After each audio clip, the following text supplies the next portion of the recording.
Hi guys and welcome to IAMABIKER, and today we are in this secret location and well, it's not so much of a secret, but yeah, you'll never guess where it is. But here it is. This is the R15 V3 and we've been riding it for the past week, and it's been a good experience.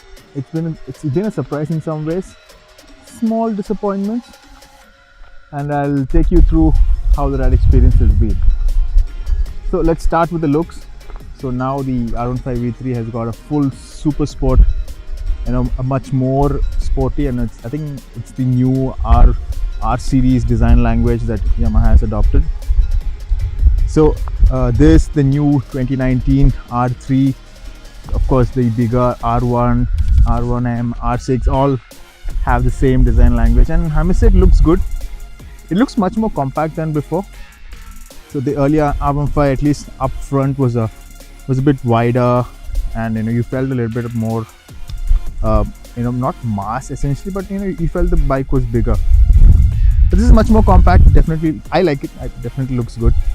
New LED headlamps up front. Now this if you can come here, this is actually a Fox air intake, but what that does is it directs air onto the engine, so it essentially cools it down. And if you come here, if you see towards the tank also, you have these tank shrouds and the handlebar clamps. So actually all this is very reminiscent and very the design language essentially is very similar. It looks common in the entire R series. So the split seats, the gaps in between the back seat, all this very good. So let's go into the details.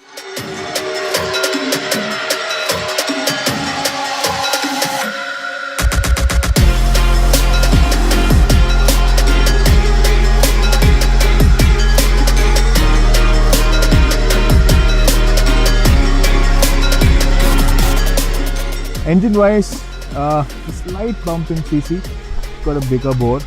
I'll have the numbers popping up on the screen. Slightly bigger bore, but very important fact is that it's got approximately 16% more power now and approximately 4.7% of better mileage. So in terms of real world performance, it's really good.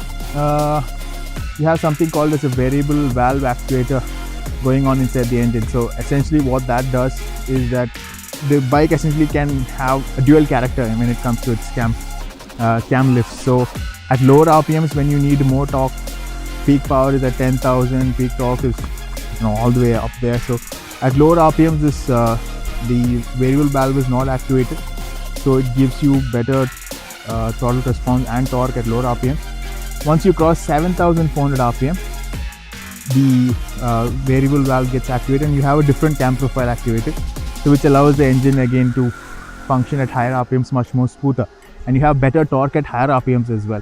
So once it crosses 7,000 RPM, it comes up on the meter, the VVA. This lights up only once the engine goes past 7,400 RPM, which shows you that it's been activated.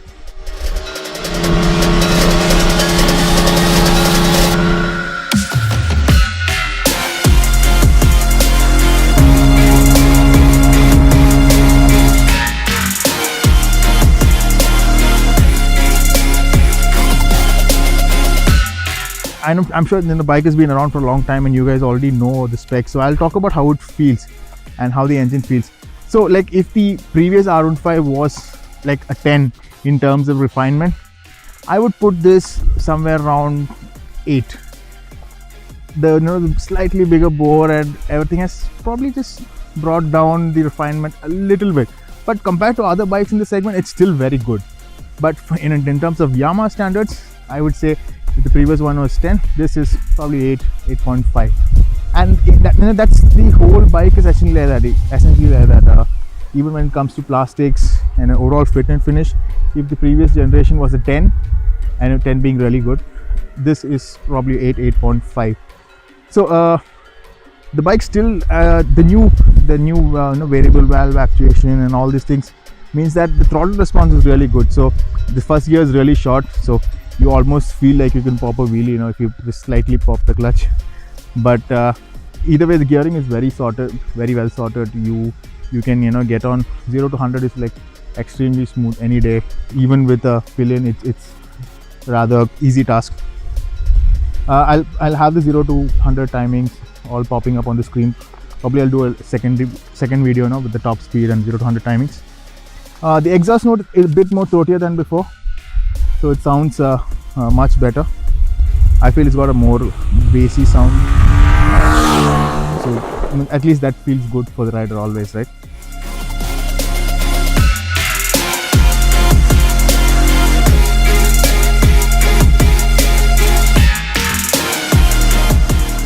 So yeah, the wheelbase is now shorter by about 20 mm, and the rake is, you know, bike is shortened a bit, rake is a bit more, got a better angle at it. So that means now the bike feels easier to turn in than before. You know, R15 has always been a very good handling machine and very easy and very light to turn, and now this does that even better. What Yamaha has done is they've taken the R15, they make it even more sportier. They're coming to the brakes.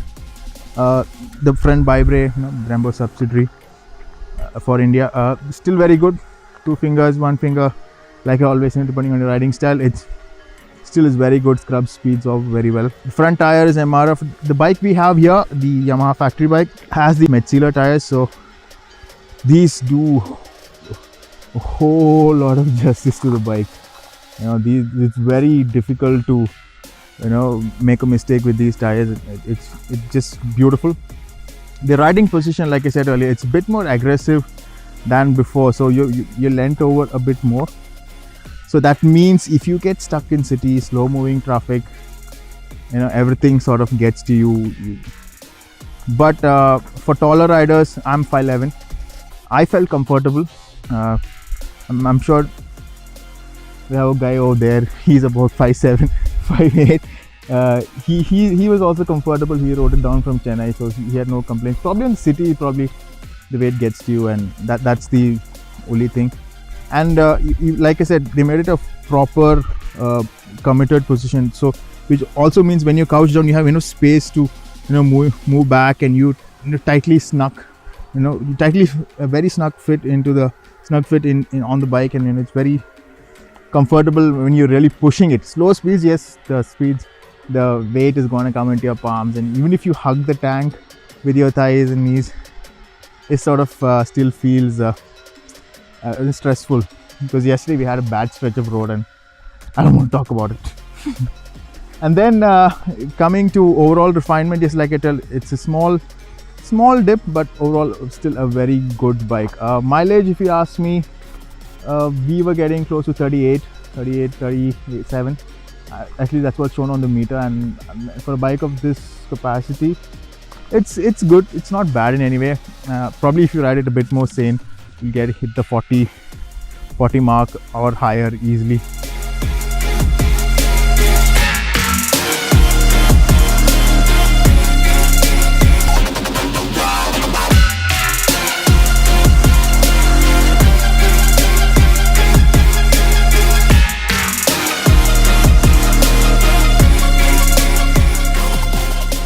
So yeah, I talked about handling, braking, seating, performance. So if you have any questions, do let me know in a comment below. And yeah, so before we end the video, let's just see how it sounds.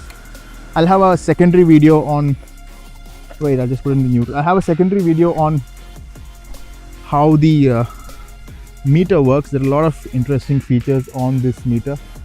You can even customize where the lights come in and change the work. So I'll have a secondary video on that. Do check out the channel, and while you're at it, do subscribe as well. So let me just start up the bike.